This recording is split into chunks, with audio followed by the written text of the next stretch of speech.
আমি আমার সমাপনী বক্তব্য শুরু করার ফাঁকে আমার ওই বাবুল ভাই বাসারি উচ্চ বিদ্যালয়ের প্রধান শিক্ষক ওনাকে দেওয়ার জন্য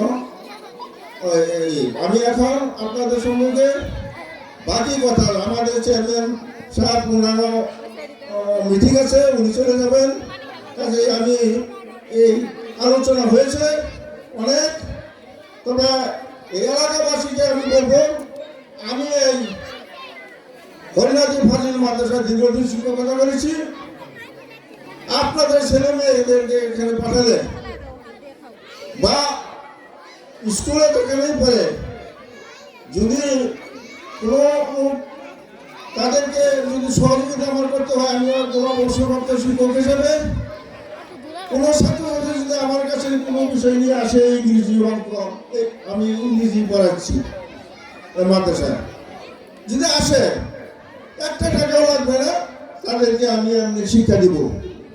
এলাকার সাথে এলাকার যদি একটা মানুষ হয়, তাহলে এলাকার সুনাম সময়ে অসময়ে কাজে লাগে। কাজেই এখানে অভিভাবক ছাত্রছাত্রী যারা আসে, যে কোনো ক্লাসে যে কোনো সময় আমার কাছে যদি আসো, আমার সময় আছে, আমি তোমাদেরকে দেখায় দিতে পারবো। তার জন্য একটা টাকাও আমাকে দিতে হবে না, এলাকার মানুষ শিক্ষিত হোক, এটি আমার কামনা।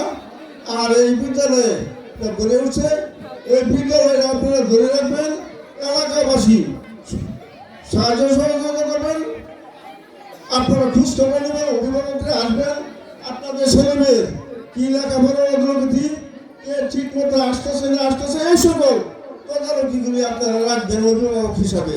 একটা ছাত্র আপনি পাঠালেন, সে যদি না এসে খেলাধুলা করে চলে যায়, যদি বলে স্কুলে গেছি, তাই তো শুন।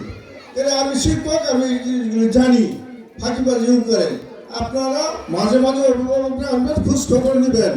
আপনারা এই শিক্ষার মান উন্নয়নের জন্য এলাকার জ্ঞানীগুলি শিক্ষিত মানুষ আপনারা আসবেন, আসে আপনারা যে কোনো পরামর্শ দেবেন, পরামর্শ বিবেচনা করে সুন্দরভাবে যেন প্রতিষ্ঠানটা সামনের দিকে এগিয়ে যায়, এই উদাত্ত আহ্বান রেখে এবং এই মহান স্বাধীনতা দিবসের মাস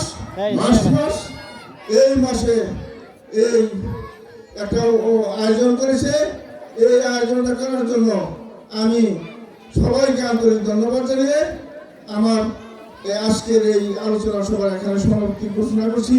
আল্লাহ হাফেজ, জয় বাংলা, জয় বঙ্গবন্ধু।